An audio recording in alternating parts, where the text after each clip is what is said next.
నాకొక పాత సామెత గుర్తొస్తుంది. అదేందంటే, జీవితం అంటే ఏంటో తెలియాలనుకుంటే ఇల్లు కట్టి చూడు, పెళ్లి చేసుకొని చూడు, లేదా పెళ్లి చేసి చూడు, ఎవరికన్నా డబ్బులిచ్చి చూడు అని చెప్పారు. అలా ఎందుకు చెప్పారో నాకు అవన్నీ చేసిన తర్వాత అర్థమైంది. అంటే మన లైఫ్లో అయ్యే ఇంపార్టెంట్ థింగ్స్ అన్నమాట ఇవన్నీ. ఇవన్నీ జరిగినప్పుడే మనకి లైఫ్ అంటే ఏంటిదో ఒక అవగాహన వస్తుంది. మన చుట్టూ ఉండే మనుషుల గురించి మనకి తెలుస్తుంది. చూస్తూ చూస్తూ లైఫ్లో 30 years అయిపోయినాయి. మనం ఇవన్నీ తెలుసుకొని ఎక్స్పీరియన్స్ వచ్చే లోపల మన ఏజ్ అయిపోతుంది, చచ్చిపోతాం. అని గ్యాప్లో అందరు పెళ్ళి చేసుకోవాలనుకుంటారు, పిల్లలు కనాలనుకుంటారు. నాకు ఆ కాన్సెప్ట్ అర్థం కాదు. నేను కాలేజ్ డేస్లో ప్రేమించిన కాబట్టి పెళ్ళి చేసుకోవాల్సి వచ్చింది. లేకపోతే మేబీ నాకు అసలు పెళ్ళి కాకపోతుండేనేమో. అయిపోయింది అట్లా. కళ్యాణం వచ్చిన కక్కొచ్చిన ఆగదంటారు కదా, అట్లా అయిపోయింది. అండ్ నేను ప్రిపేర్డ్ లేకుండే దానికి, కానీ ఆ టైం వచ్చింది. అప్పుడు అనుకోకుండా తొందరగా చేసేసుకోవాల్సి వచ్చింది. అండ్ నాకు నచ్చినట్టే రిజిస్టర్ మ్యారేజ్ చేసుకున్నాను నేను. కానీ రిజిస్టర్ మ్యారేజ్ మాత్రమే నాకు నచ్చినట్టే చేసుకున్నా. మనకి లైఫ్లో అన్నీ మనకు నచ్చినట్టు జరగాలంటే మనతో పాటు మన చుట్టూ ఉండే చాలా శక్తులు మనకు తోడుండాలి. అది పాసిబుల్ కాదు అందరికీ. నాకు కూడా కాలేదు. అండ్ నా వైఫ్ జాబ్ చేస్తుంది కాబట్టి నేను ఒక హౌస్ హస్బెండ్. అంటే నా వైఫ్ జాబ్ చేస్తుంది, నేను ఇంట్లోనే ఉండి తనకైనా కావాలంటే చూసుకుంటాను. తను ఆఫీస్ తీసుకెళ్ళి ఆఫీస్ నుంచి ఇంటికి తీసుకొస్తాను. ఇలాంటి ఒక ప్రశాంతమైన చోటు ఉంటాను నేను. ఎందుకో చాలాసార్లు నాకు కూడా ఇలాంటి ఒక ప్రశాంతమైన ఒక ప్లేస్ చూసుకొని ఎప్పటికక్కడే వెళ్ళిపోవాలనిపిస్తుంది. కానీ ఏదో ఆపుతుంటుంది కూడా. ఎప్పుడైతే లైఫ్లో మనకి మించిన రెస్పాన్సిబిలిటీస్ మనం తీసేసుకుంటామో అక్కడి నుంచి మన లైఫ్లో మనకు నచ్చినట్టు ఏది జరగదు. ఎందుకంటే మనకు కాంది ఏదో తీసుకొని వచ్చి మనం నెత్తి మీద వేసేసుకున్నాము. ఇప్పుడు ఆ రెస్పాన్సిబిలిటీ అంతా మనదే. ఇలాంటి సిచ్యువేషన్స్ ఉన్నప్పుడు మనకేం ఫేవరబుల్గా ఉండదు. బట్ స్టిల్ ఆ రెస్పాన్సిబిలిటీ తీసుకున్నాం కాబట్టి అవన్నీ చేయాలన్నమాట.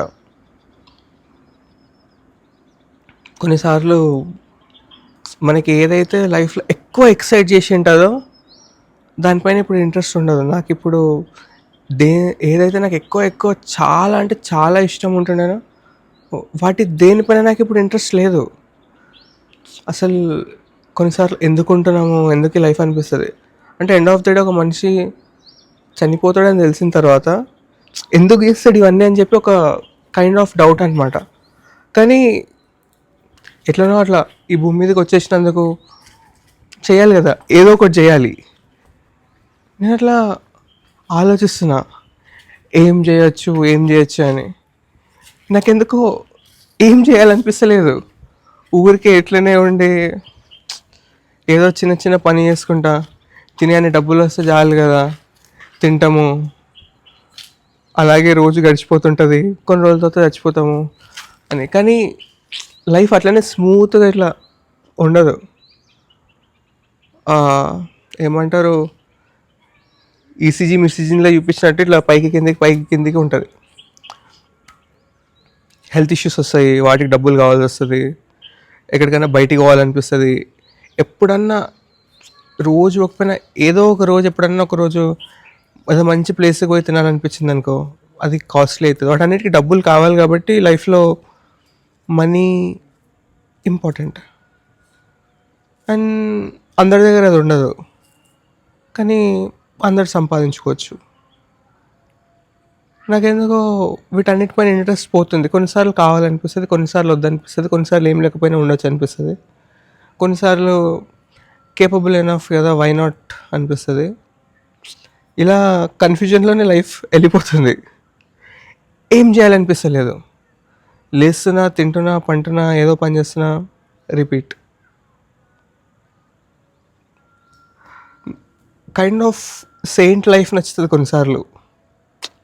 అట్లనే స్మూత్‌గా ఏం వద్దు గదా! అన్నీ వదిలేయొచ్చు గదా! అని.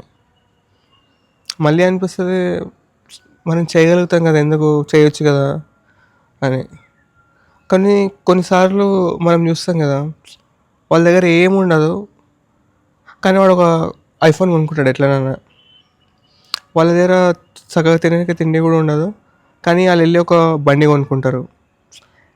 అలా ఎందుకు జేస్తారంటే, మనము ఈ కైండ్ ఆఫ్ ప్యాటర్న్ ఆఫ్ లైఫ్‌ని ఈ స్ట్రీక్‌ని మనం ఎలాగో బ్రేక్ చేయలేం గాబట్టి, మనం అది తీసేసుకుందామని జెప్పి దాంట్లో హ్యాపీనెస్ వెతుక్కుంటారు.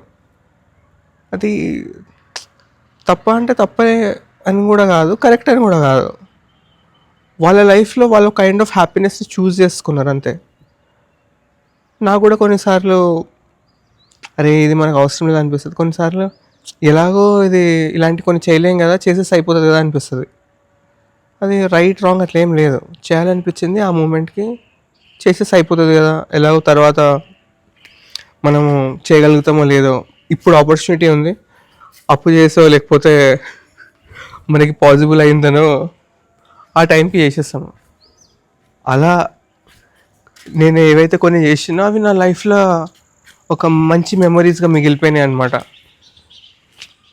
లైక్ నేను దుబాయ్‌కెళ్ళడం, థాయిలాండ్‌కెళ్ళడం అండ్ అదొక బెస్ట్ ఎక్స్‌పీరియన్స్ ఆఫ్ లైఫ్. నేను ఎప్పుడైనా అని కూడా ఇట్లా కొంచెం లో ఉన్నప్పుడు నా వీడియోస్ నేనే చూసుకుంటా. ఆలోచిస్తాను నేను లైఫ్‌లో ఏమేమి అచీవ్ చేసినా అని. అవన్నీ గుర్తు చేసుకుంటే అనిపిస్తది. అచీవ్‌మెంట్ ఏం చేయలే గానీ నాకు కొన్ని మంచి మెమోరీస్ ఉన్నాయి. ఆ మెమోరీస్ అన్నీ నేనే చేసుకున్నా. అలాంటి మెమోరీస్ చేసుకోవాలి లైఫ్‌లో. అవి అన్నీ గుర్తు తెచ్చుకొని నాకు అనిపిస్తది. ఇప్పుడు నేను దుబాయ్‌కి ఎళ్లి స్కై డైవ్ చేయలేను. చాలా డబ్బులు కావాలి. ఇప్పుడు ఆ రిస్క్ తీసుకోలేను. అప్పుడు నా అడ్రినలిన్ రష్ అలా ఉంది. నాకు చేయాలనిపించింది నేను చేసేసిన. ఇప్పుడు చేయాలనిపిస్తుంది. ఇప్పుడు చేయలేకపోతున్నా.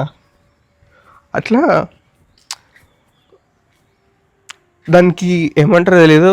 నేను అదొక ఫేజ్ ఆఫ్ లైఫ్ అనుకుంటున్నా.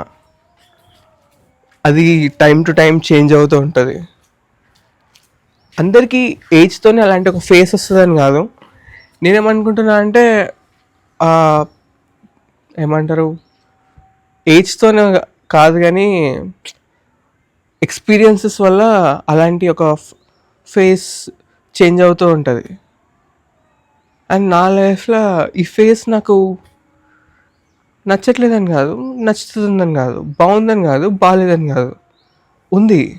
జస్ట్ లైక్ ఒక థర్మాకోల్ షీట్ ఓషన్‌లో ఫ్లోట్ అవుతది కదా! షిప్ కాదది. ముందుకెళ్ళదు. స్పీడ్ బోట్ కాదు. మోటార్ ఉండదు. జస్ట్ ఒక థర్మాకోల్ షీట్ అంతే. ఫ్లోట్ అయితుంది అంతే. నేను కూడా అలా జస్ట్ ఫ్లోట్ అవుతున్నా.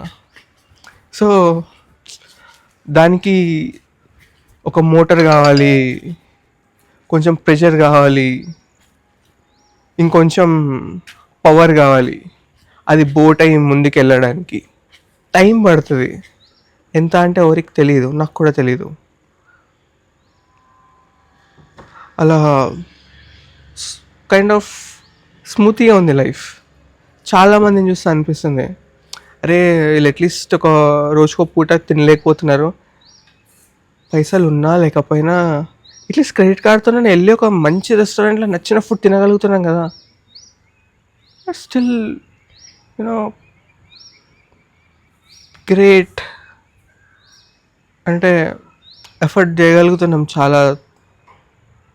కాబట్టి లైఫ్ బావుంది స్టిల్. కానీ ఈఎంఐస్ లేకపోతే లైఫ్ ఇంకొంచెం బావుంటది. కానీ అవన్నీ లైఫ్‌లో మనం తీసుకునే డెసిషన్స్ అనమాట.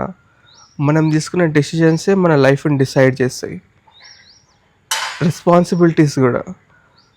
కొన్నిసార్లు టూ మచ్ రెస్పాన్సిబిలిటీస్ తీసేసుకుంటాం. అండ్ ఆ రెస్పాన్సిబిలిటీస్ తీసుకోవడం is kind of a pain in as.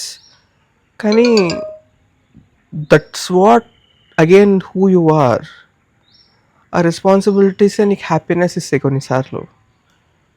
అలాంటి ఒక కైండ్ ఆఫ్ వియర్డ్ హ్యాపీనెస్ని వెతుక్కొని ఇంకా వెతుకుతూ ఎగ్జిస్ట్ అవుతున్నా నేను.